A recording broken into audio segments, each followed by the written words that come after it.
नमस्कार, मैं हरी। आप देख रहे हैं डिटेल न्यूज झारखंड। आइए जानते हैं झारखंड की प्रमुख खबरों को। अगर आप चैनल में नए हैं तो चैनल को सब्सक्राइब अवश्य कर लें ताकि झारखंड की हर छोटी बड़ी खबर आप तक पहुंचा सकें। आज से घरेलू उपभोक्ताओं की होगी मीटर रीडिंग, 200 यूनिट फ्री बिजली का मिलेगा लाभ। दरअसल आपको बता दूं 14 अगस्त यानी कि आज से झारखंड में घरेलू उपभोक्ताओं की मीटर की रीडिंग की जाएगी। इसके साथ ही 200 यूनिट मुफ्त बिजली योजना का लाभ भी मिलने लगेगा। आपको बता दूं कि जुलाई माह के बिल में जिन उपभोक्ताओं की खपत 200 यूनिट तक होगी उन्हें किसी प्रकार का बिल नहीं देना होगा। मीटर रीडर उनका बिल निकालेंगे। 200 यूनिट तक खपत होने पर भुगतान में शून्य लिखा होगा। पहले चरण में एसटी उपभोक्ताओं का बिल निकाला जाएगा। दूसरे चरण में बुधवार से घरेलू उपभोक्ताओं का बिल निकाला जाएगा। संकल्प के अनुसार शहरी या ग्रामीण क्षेत्र के वैसे उपभोक्ता जो 200 यूनिट तक बिजली खपत करते हैं उन्हें इस योजना का लाभ मिलेगा। रांची जिले में 5,36,564 घरेलू उपभोक्ता हैं। इनमें से 4.33 लाख उपभोक्ता हर माह लगभग 200 यूनिट तक बिजली खपत करते हैं। इन्हें फ्री बिजली का लाभ मिलेगा। वहीं आपको बता दूं कि मुफ्त बिजली योजना के तहत 200 यूनिट तक इस्तेमाल करने वाले उपभोक्ताओं को energy charge, fix charge, electricity duty charge आदि नहीं लगेंगे। जिन घरों में बिजली खपत 200 यूनिट तक होगी उनका बिल पूरी तरह से माफ कर दिया जाएगा। वहीं दूसरी ओर आपको यह भी बता दूं कि झारखंड सरकार वर्तमान में 400 यूनिट तक बिजली की खपत करने पर सब्सिडी देती है। उपभोक्ताओं को ₹2.05 प्रति यूनिट की दर से सब्सिडी दी जाएगी। वहीं 400 यूनिट से अधिक इस्तेमाल करने पर ₹6.65 प्रति यूनिट की दर से भुगतान करना होगा। झारखंड में फिर एमआरपी से ज्यादा कीमत पर बिक रही है शराब। दरअसल आपको बता दूं झारखंड राज्य में शराब की बिक्री में अनियमितता फिर से आरंभ हो गई है। एमआरपी से अधिक कीमत पर शराब की बिक्री हो रही है। यह शिकायत सिर्फ रांची से नहीं बल्कि सभी जिले में है। आए दिन दुकानदारों से ग्राहकों की नोकझोंक होती रही है। दुकानदारों में कार्रवाई का कोई भय नहीं है। वे अब खुलकर बोलने लगे हैं कि उन्हें 6 से 8 महीने तक से वेतन नहीं मिला है। तो वहीं दुकानदारों का कहना है कि दुकान का किराया, ऐसी फ्रिज के चलते बिजली बिल आदि का भुगतान भी करना है। एमआरपी से अधिक वसूली नहीं करने पर परेशानी होगी। शराब के शौकीन ज्यादा देर तक बहस करने के बजाय अधिक कीमत पर शराब खरीद रहे हैं। वहीं आपको यह भी बता दूं कि अभी राज्य में लगभग सभी शराब दुकानों में बियर पर एमआरपी से 10 रुपये ज्यादा ले रहे हैं। क्वार्टर पर 10 रुपये ज्यादा, हाफ पर 10 रुपये ज्यादा और वहीं फुल पर 40 रुपये तक की अवैध वसूली की जा रही है। आपको बता दूं कि यह खुलेआम हो रहा है। इससे हर दिन राज्य में करीब 50 लाख रुपये तक की अवैध वसूली की जा रही है। विभाग के अधिकारी मौन है। शराब दुकानदारों को कार्रवाई का कोई भी भय नहीं है। बांग्लादेशी घुसपैठ को लेकर प्रशासन सख्त। घुसपैठियों की सूचना देने को हेल्पलाइन नंबर होगी जारी। दरअसल आपको बता दूं साहिबगंज जिले में बांग्लादेशी घुसपैठ की शिकायतों को लेकर जिला प्रशासन सख्त है। मतदाता सूची के माध्यम से इन दिनों घुसपैठियों की खोज का काम जोरों शोरों से चल रहा है। हालांकि अब तक एक भी घुसपैठ चिन्हित नहीं किया जा सका है। इसी क्रम में अब जिला प्रशासन घुसपैठियों की सूचना देने के लिए हेल्पलाइन नंबर जारी करने का निर्णय लिया है। इस नंबर पर कोई भी व्यक्ति घुसपैठियों के बारे में सूचना दे सकता है।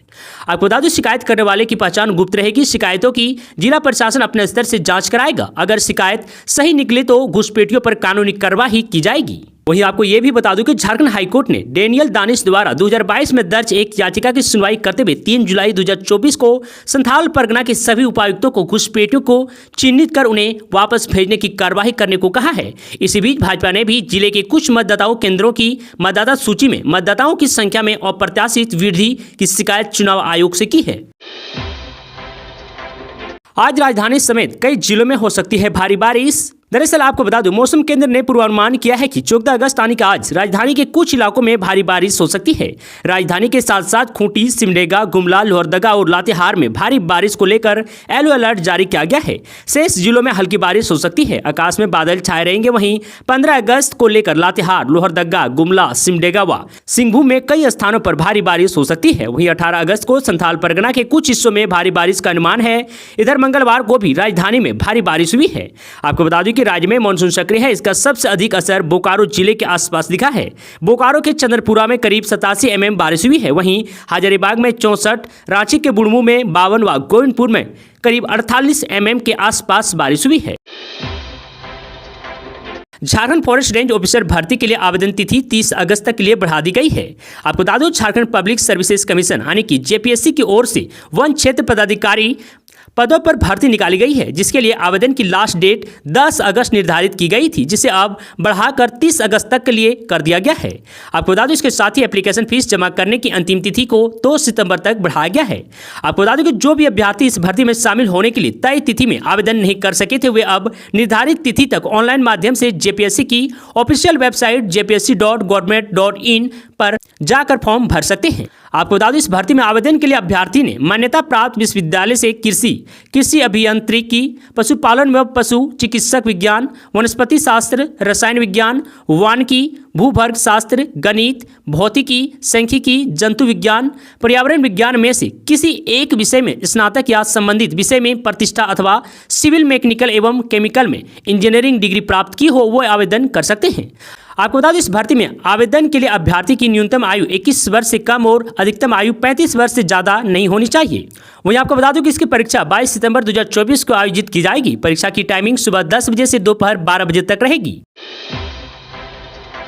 सेप में 565 सेवानिवृत्त सैनिकों की होगी बहाली। दरअसल आपको बता दो स्पेशल ऑक्सिलियरी पुलिस में 565 सेवानिवृत्त सैनिकों की बहाल किए जाएंगे। पुलिस मुख्यालय ने इससे संबंधित विज्ञापन जारी कर दिया है। जारी विज्ञापन के अनुसार भूतपूर्व सैनिकों को इसमें विभिन्न पदों पर संविदा के आधार पर बहाल किया जाएगा। आपको बता दूं कि सेप 1 टाटी सिल्वे व सेप 2 जमशेदपुर के लिए बहाल होनी है। वर्तमान में दोनों वाहिनियों का कार्यकाल 31 मई 2027 तक विस्तारित है। इच्छुक सेवानिवृत्त भूतपूर्व सैनिकों के लिए रांची के डोरंडा स्थित जेप 1 में 27, 28 और 29 अगस्त को साक्षात्कार होगा। वहीं आपको बता दूं कि जिन पदों पर बहाली होनी है उनमें सूबेदार मेजर के 3, नायब सूबेदार सामान्य के 13, नायब सूबेदार तकनीकी के 2, नायब सूबेदार वायरलेस के 20, नायब सूबेदार आसुर अवर निरीक्षक के 1, हवलदार सामान्य के 102, हवलदार चालक के 6, सिपाही सामान्य के 385, सिपाही चालक के 20 व रसोई के 13 पद शामिल है। नदी में नहाने गए 2 युवक डूबे, एक की लाश बरामद, दूसरे की तलाश है जारी। दरअसल आपको बता दूं झारखंड के लातेहार जिले से एक दर्दनाक घटना देखने को मिली है, जहां नदी में नहाने गए 2 युवक डूब गए, जिसमें मोहम्मद शहबाज अंसारी नाम के युवक की तलाश मिल गई है और दूसरे फरहान अंसारी को तलाशा जा रहा है। घटना की जानकारी ग्रामीणों ने पुलिस को दी। इसके बाद स्थानीय गोताखोर की मदद से शवों को तलाशना शुरू किया गया है। बताया जा रहा है कि नहाने के दौरान दोनों तेज बहाव में बह गए थे। सूचना मिलते ही थाना प्रभारी विक्रांत उपाध्याय के निर्देश पर पुलिस की टीम मौके पर पहुंची और रेस्क्यू ऑपरेशन शुरू किया। विक्रांत उपाध्याय ने बताया कि एक युवक की मौत की सूचना है, जबकि दूसरा लापता है। दूसरे को तलाशा जा रहा है। पोस्टमार्टम के बाद शव को परिजनों को सौंप दिया गया है। बता दें कि बालूमाथ थाना क्षेत्र में रविवार रात नदी में 3 लोग डूब गए थे। कोयला कारोबारी और स्वास्थ्य विभाग के पूर्व संविदा कर्मी प्रमोद सिंह के आवास पर छापेमारी। दरअसल आपको बता दें झारखंड के धनबाद में कोयला कारोबारी और स्वास्थ्य विभाग के पूर्व संविदा कर्मी प्रमोद सिंह के आवास सहित कई ठिकानों पर मंगलवार की सुबह ईडी की टीम ने दबिश दी, जिससे कोयलांचल के कोयला व्यापारी और प्रमोद सिंह से जुड़े लोगों में हड़कंप मच गया है। धनबाद के सरायडेला थाना क्षेत्र के सहयोगी नगर फेज 3 स्थित प्रमोद सिंह के आवास पर अहले सुबह ईडी की टीम छापेमारी कर रही है। प्रमोद सिंह पर आय से अधिक संपत्ति मामले को लेकर छापेमारी चल रही है। पूर्व में स्वास्थ्य विभाग में संविदा कर्मी रहे प्रमोद सिंह ने करोड़ों का घोटाला किया था। मालूम होगा कि पिछले माह 4 जुलाई को राष्ट्रीय स्वास्थ्य मिशन घोटाला मामले में प्रवर्तन निदेशालय ईडी की टीम ने धनबाद में कोयला कारोबारी प्रमोद सिंह समेत 5 लोगों के ठिकाने पर छापेमारी की थी। रिम्स हॉस्पिटल में जूनियर डॉक्टर की हड़ताल, ओपीडी सेवा हुई ठप तो वहीं मरीज हुए बेहाल। दरअसल आपको बता दूं कोलकाता के RGKR मेडिकल कॉलेज की 2nd ईयर पीजी की ड्यूटी के दौरान दुष्कर्म के बाद हत्या की घटना के बाद रिम्स के जूनियर डॉक्टर एसोसिएशन ने मंगलवार को कार्य बहिष्कार कर दिया है, जिसके बाद रिम्स ओपीडी सेवा बंद कर दिया गया है। जूनियर डॉक्टरों और इंटर्न्स ने ओपीडी में बैठे सीनियर डॉक्टरों को भी ओपीडी बंद करवाने का आग्रह किया है। इस कार्य बहिष्कार में IMA झारखंड के डॉक्टर ने भी हिस्सा लिया है।